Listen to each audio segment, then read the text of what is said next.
सुवर्ण housing society से जुड़ा एक चौंकाने वाला धोखाधड़ी का मामला सामने आया है, जिसमें एक ही प्लॉट के दो अलग-अलग लोगों को बेचने का आरोप है। इस मामले में फिरियादी गणेश उमरेडकर ने कलमना पुलिस स्टेशन में शिकायत दर्ज कराई है।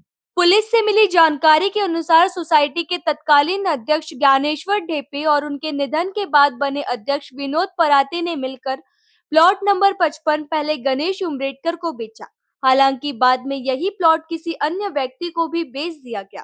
इस तरह एक ही संपत्ति को दो बार बेचकर फरियादी के साथ धोखाधड़ी की गई। पुलिस ने मामले की गंभीरता को देखते हुए दोनों आरोपियों के खिलाफ धोखाधड़ी का केस दर्ज किया है। हालांकि ज्ञानेश्वर ढेपे का पहले ही निधन हो चुका है, जबकि वर्तमान अध्यक्ष विनोद पराते फरार बताए जा रहे हैं। कलमना पुलिस फरार आरोपी की तलाश में जुटी हुई है और मामले की आगे की जांच जारी है। इस घटना से सोसाइटी के अन्य सदस्यों में भी चिंता का माहौल है। फिर्यादी गणेश उमरेडकर यांनी पोलीस स्टेशनला तक्रार अर्ज दिला होता।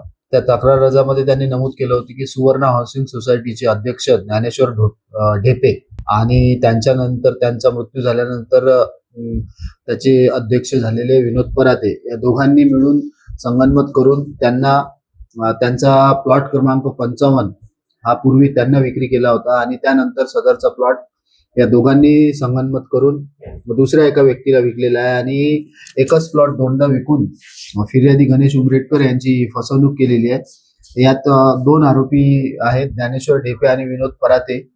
ज्ञानेश्वर ढेपे यांचा मृत्यू झालेला आहे आणि विनोद पराते हे गुन्हा दाखल झाला तेव्हापासून फरार आहे।